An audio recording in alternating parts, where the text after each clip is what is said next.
ஓம் சாந்தி. அவ்யக்த முரளி 18/1/1975. அவ்யக்த பாப்தாதா, மதுபன். சாட்சாத்கார மூர்த்தி மற்றும் பரிஸ்தா ஆவதற்கான அழைப்பு. நேற்றைய பகுதியினுடைய தொடர்ச்சியாக பரிவர்த்தனை ஆவதற்காக உறுதிமொழி. மதுபனை என்ன மகிமை செய்கிறீர்கள்? பாப்தாதா கேட்குறாங்க, இது பரிவர்த்தனை செய்யக்கூடிய பூமின்னு சொல்கிறீங்க. நீங்கள் எல்லோருமே பரிவர்த்தனை பூமியில் அல்லது வரதான பூமியில் வந்திருக்கீங்க. தன்னல மற்றும் மற்றவர்களுடைய வரதானத்தின் அனுபவத்தை செஞ்சீங்களான்னு கேட்குறாங்க. இங்கு வர்றது அப்படின்னா வரதானத்தை அடைவது, பரிவர்த்தனை செய்வது. இப்போ என்ன பரிவர்த்தனை செய்யணும்? விசேஷமாக எந்த பலகீனம் மற்றும் எந்த சமஸ்காரம் அவ்வப்பொழுது தடை ரூபமாக ஆகுது, அந்த மாதிரி சமஸ்காரம் மற்றும் பலகீனத்தை இங்கு பரிவர்த்தனை செய்து செல்லணும். அப்பதான் தன்னில் பரிவர்த்தனை கொண்டு வந்திருக்கிறாங்க அப்படின்னு சொல்வோம். விசேஷ ஊக்கம், உற்சாகம் மற்றும் முழு ஈடுபாட்டோடு இங்கு வரை வந்து சேர்ந்திருக்கீங்க அப்படின்னா இங்கு மதுபனில் தன்னுடைய முழு ஆர்வம் மற்றும் ஈடுபாட்டை அந்த மாதிரி அக்னி ரூபமாக ஆக்குங்க. அந்த அக்னியில் அனைத்து வீணான எண்ணம், அனைத்து பலகீனங்கள் இன்னும் விலகாமல் இருக்கும். பழைய சமஸ்காரங்கள் பஸ்பமாகிவிடட்டும். மதுபனை அஸ்வமேத ருத்ரஞான மகா யஜ்யம் அப்படின்னு சொல்லப்படுது. யஜ்யத்தில் என்ன செய்யப்படுது? ஸ்வாகா செய்யப்படுது. நீங்கள் குழந்தைகளும் தினசரி எழுந்து அமிர்த வேளையில் முழு ஈடுபாட்டின் அக்னியின் யஜ்யத்தை படைக்கிறீங்க. அந்த ஈடுபாடுங்கிற அக்னியில் தன்னுடைய பலகீனத்தை ஸ்வாகா செய்கிறீங்க. ஆனால் இது மகா யஜ்யம். மதுபனில் வருவது அப்படின்னா மகா யஜ்யத்தில் வருவது. மதுபனில் வருவது அப்படின்னா மகா யஜ்யத்தில் வருவது. மதுபனை ஏன் மகா யஜ்யம் அப்படின்னு சொன்னோம்? ஏன் அப்படின்னா இங்கு அநேக ஆத்மாக்களின் முழு ஈடுபாட்டின் அக்னியின் கூட்டம் இருக்குது. எப்படி அநேக தடவைகள் சுயம் தானே உறுதிமொழி எடுக்கிறீங்க, எண்ணத்தை உருவாக்குறீங்க, அதே மாதிரி மதுபனில் நீங்களும் அந்த மாதிரி உறுதிமொழி எடுக்கிறீங்களா? எண்ணத்தை உருவாக்குகிறீர்களா? என்ன நினைக்கிறீங்க? வருங்காலத்தில் அது முற்றிலுமே இல்லாமல் போயிடும் அளவுக்கு அந்த மாதிரி ஆகுதி போடுகிறீர்களா? மகா யஜ்யத்தில் மகா ஆகுதி, அதாவது மகா அர்ப்பணம் போடணும். சாதாரண ஆகுதி கிடையாது. அநேக ஆத்மாக்களின் முழு ஆர்வம் மற்றும் ஈடுபாட்டின் அக்னி இருக்கும்பொழுது ஆகுதி போட்டிங்களா?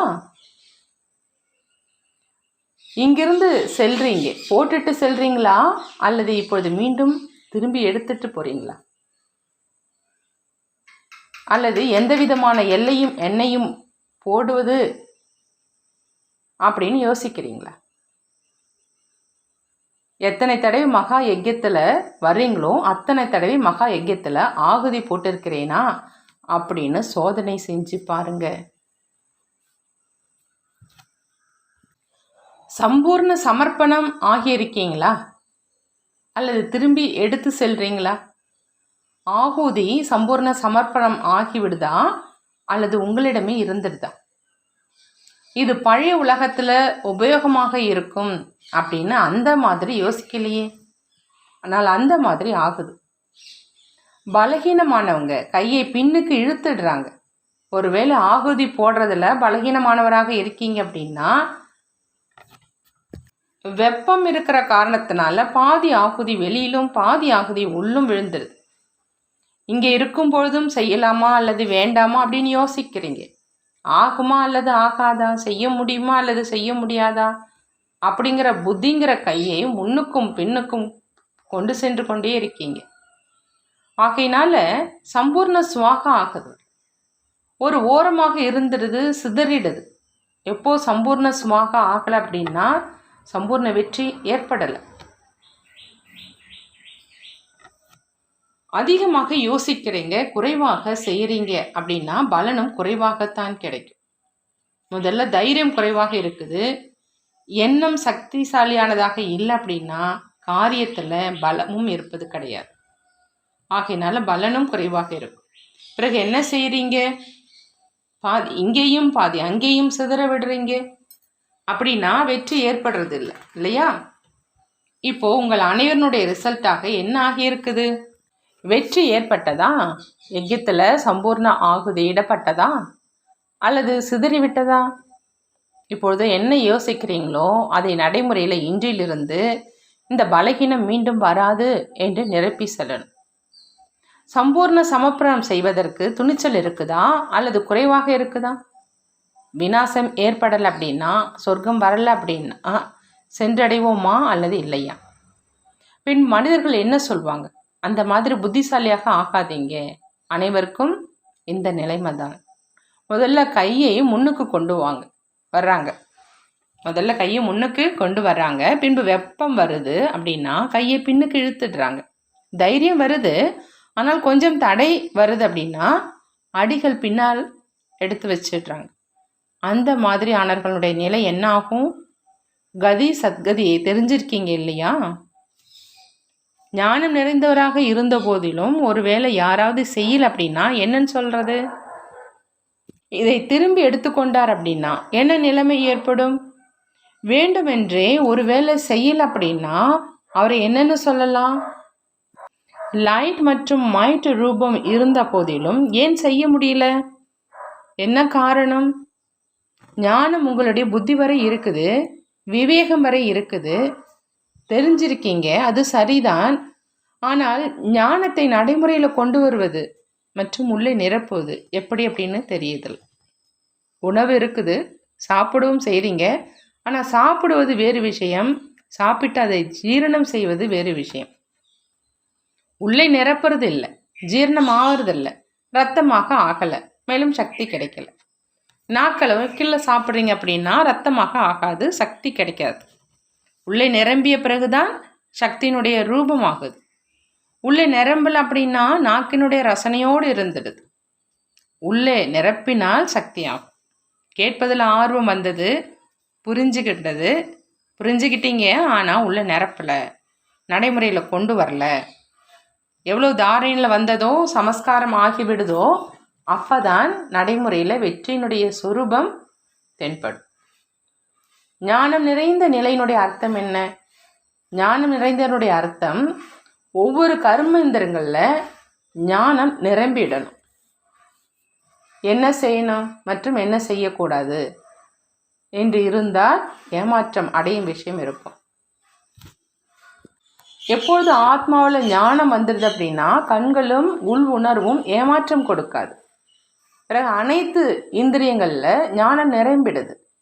எப்படி உணவுனால சக்தி நிரம்பிடுது, பின்பு சக்தியின் ஆதாரத்தினால காரியம் நடக்குது.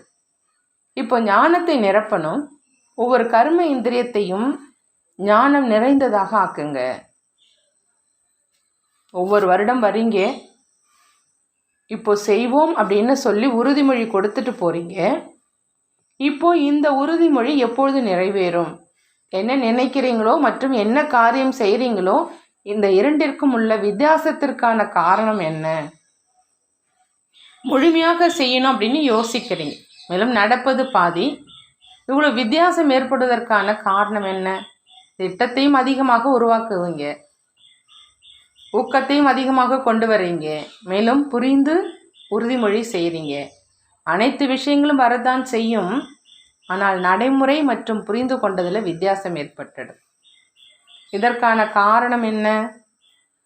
இந்த சமஸ்காரங்களை ஆகூதியாக போட்டுவிட்டு செல்றீங்க. பின்பு எங்கிருந்து வந்தது?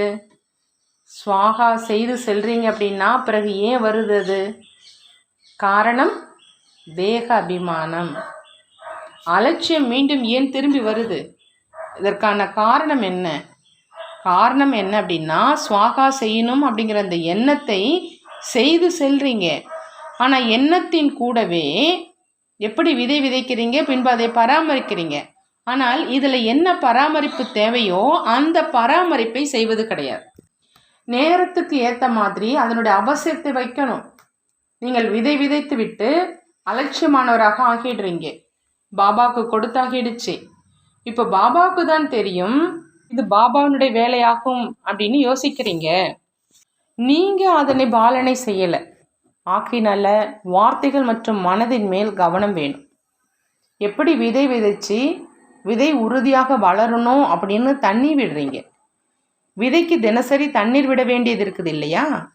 அதே மாதிரி எண்ணம் அப்படிங்கிற அந்த விதையை மீண்டும் சோதிக்கணும். அதில் குறை ஏற்பட்டுடுது. மேலும் அதை பற்றி கவலைப்படாதவர்களை என்னன்னு சொல்றது? ஓய்வு விரும்பியாக ஆகிடுறீங்க. ஓய்வு விருப்பத்தினுடைய சமஸ்காரம் இருப்பது கிடையாது. ஆனால் சிந்தனையினுடைய எண்ணம் இருக்கணும். ஒவ்வொரு சமஸ்காரத்தினுடைய கவலை இருக்கணும். முயற்சி செய்வதில் இருக்கும் ஒரு குறையின் கரை கூட மிக பெரியதாக தென்படும். பின்பு மிக சிறிய கரை தன்னுடைய மதிப்பை குறைச்சிடும் அப்படிங்கிற எண்ணம் எப்பொழுதும் வருது. சிந்தனை கவலையினுடைய ரூபத்தில் இருக்கணும். அது இல்லை அப்படின்னா அலட்சியத்தன்மை இருக்குது. சொல்றீங்க ஆனால் செய்வது கிடையாது. எது பிற்காலத்தின் யுக்தியாக இருக்குதோ அதை நடைமுறையில் கொண்டு வாங்க. ஓய்வு விரும்பி தேவதை நிலையினுடைய சமஸ்காரம் அது அதிகமாக இருக்குது. சங்கமயுகத்தின் பிராமண சமஸ்காரமாக தியாகம் செய்பவராக இருப்பது அது குறைவாக வெளிப்படுது. தியாகம் இல்லாமல் வாக்கியம் உருவாவது கிடையாது. சரி செஞ்சிடலாம், அப்போது பார்த்துக்கலாம் அப்படிங்கிற இது ஓய்வு விரும்பினுடைய சமஸ்காரம். அவசியம் செய்வேன் அப்படிங்கிற இது பிராமணனுடைய சமஸ்காரம். வெளி உலக படிப்பில் யாருக்கு கவலை இருக்குதோ அவர் தேர்ச்சி பெற்றுடுவாங்க. அவருடைய தூக்கம் களைஞ்சிடும். யார் ஓய்வு விரும்பியாக இருப்பாங்களோ அவங்க எப்படி தேர்ச்சி அடைவாங்க? நடைமுறையில் செய்யணும்னு இப்போ நினைக்கிறீங்க. கவலை ஏற்படணும், நற்சிந்தனை இருக்கணும், சம்பூர்ணமாவதற்கான கவலை, பலகீனத்தை அகற்றுவதற்கான கவலை மற்றும் பிரத்யட்ச பலனை கொடுப்பதற்கான கவலை இருக்கணும். வரதானம்: தன்னுடைய சக்திகள் மற்றும் குணங்கள் மூலமாக பலமற்றவரை சக்தி நிறைந்தவராக ஆக்கக்கூடிய உயர்ந்த வள்ளல் மற்றும் சகயோகியாக ஆகுக. உயர்ந்த வள்ளல் மற்றும் சகயோகியாக ஆகணும் அப்படின்னு சொன்னாக்கா தன்னுடைய சக்திகள் மற்றும் குணங்கள் மூலமாக பலமற்றவரை சக்தி நிறைந்தவராக ஆக்கணும். பாபா விளக்கம் கொடுக்குறாங்க. உயர்ந்த நிலை உள்ள உண்மையான குழந்தைகளின் அனைத்து சக்திகள் மற்றும் அனைத்து குணங்கள் தேவையான நேரத்தில் எப்பொழுதும் சகயோகியாக இருக்குது. தந்தை மூலமாக கிடைச்சிருக்கக்கூடிய அந்த குணங்கள் மற்றும் சக்திகளை அஞ்ஞான ஆத்மாக்களுக்கு தானமாக கொடுப்பது மற்றும் பிராமண ஆத்மாக்களுக்கு சகயோகம் கொடுப்பது தான் அவங்களுடைய சேவையினுடைய விசேஷ சொரூபம். பலமற்றவரை சக்தி நிறைந்தவராக ஆக்குவது என்ற இதுதான் உயர்ந்த தானம் மற்றும் சகயோகம். எப்படி வார்த்தைகள் மூலமாக மற்றும் மனசக்தி மூலமாக சேவை செய்கிறீங்களோ அதே மாதிரி கிடைத்திருக்கும் குணங்கள் மற்றும் சக்திகளின் சகயோகத்தை மற்ற ஆத்மாக்களுக்கு கொடுங்க, பிராப்தி செய்வீங்க அப்படின்னு சொல்கிறாங்க பாபா. பாபா ஸ்லோகனில் சொல்கிறாங்க, யார் திட நிச்சயத்தோடு பாக்கியத்தை நிச்சயம் செய்திடுறாங்களோ அவங்க தான் எப்பொழுதும் கவலையின்றி இருக்கிறாங்க. யார் எப்பயும் கவலையின்றி இருக்க முடியும் அப்படின்னா திட நிச்சயத்தோடு பாக்கியத்தை நிச்சயம் செய்யக்கூடிய. இந்த முரளினுடைய விசேஷமான ஞான முத்துக்கள் என்ன அப்படின்னா அழிவற்ற ருத்ர ஞான மகா யஜ்யம் மதுபன். இந்த மகா யஜ்யத்துல உங்களினுடைய ஆர்வத்தை அக்னியாக மாத்துங்க. அந்த அக்னியில அனைத்து வீணான எண்ணங்கள், அனைத்து பலகீனங்கள் மற்றும் அனைத்து மீதமுள்ள பழைய சமஸ்காரங்கள் முற்றிலும் சாம்பல் ஆகணும். இரண்டாவதாக, புத்தியில ஞானம் இருக்கு, ஆனா ஞானம் நிறைந்தவராக ஆகல. ஒவ்வொரு கர்ம இயந்திரங்களிலும் ஞானம் நிறைஞ்சிருக்கணும் என்பதுதான் ஞானம் நிறைந்தவராவது. ஆகினால உணவை உண்பதோடு கூடவே ஒன்று கலந்து, அதாவது ஜீரணமாவதின் மூலம்தான் உடலில் சக்தி வருது. அதுபோல ஆத்மாவாகிய நம்மிடம் சக்தி வருது. மூன்றாவதாக, எந்த அளவு ஞானம் தாரணையில வருதோ அது சமஸ்காரமாக ஆகிடுது. அப்பதான் நடைமுறையில வெற்றியினுடைய சொரூபம் தென்படும். எந்த அளவு ஞானம் தாரணையில வருதோ அது சமஸ்காரமாக ஆகுது. அப்பதான் நடைமுறையில வெற்றியினுடைய சொரூபம் தென்படுது. நல்லது. ஓம் சாந்தி. நன்றி பாபா. நன்றி.